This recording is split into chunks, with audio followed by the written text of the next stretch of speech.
Cricket ছেড়ে পুরোদস্তুর coach Rajin সালে ঘরোয়া ক্রিকেটে কোচিং করাচ্ছেন নিয়মিত। এবার আরও বড় পরিসরে কাজের সুযোগ এসেছে। এইচপির কোচ হিসেবে বিসিবিতে যুক্ত হলেন সাবেক এই ক্রিকেটার। 3 মাসের জন্য এইচপির ব্যাটিং কোচ হিসেবে দায়িত্ব পেয়েছেন রাজিন। আসন্ন অস্ট্রেলিয়া সফরে এইচপি দলের সঙ্গে যাবেন তিনি। দায়িত্ব বুঝে নিয়ে কাজ শুরু করেছেন জাতীয় দলের জার্সিতে 24 টেস্ট ও 43 ওয়ানডে খেলা রাজিন।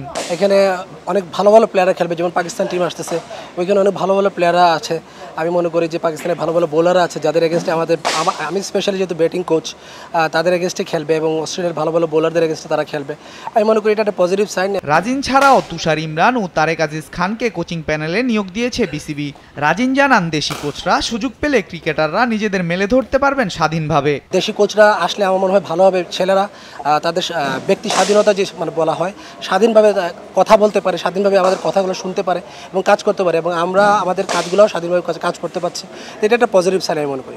জাতীয় দলের বাইরে থাকা ক্রিকেটারদের জন্য এইচপি ক্যাম্প বেশ জরুরি। জাকির হাসান, মাহমুদুল হাসান জয় ছাড়াও ডাক পাওয়া 25 ক্রিকেটারকে ভবিষ্যতের জন্য তৈরি করতে চান রাজিন সালে। আল মাহমুদ ফাহিম, স্পোর্টস ডেস্ক, দেশ টিভি।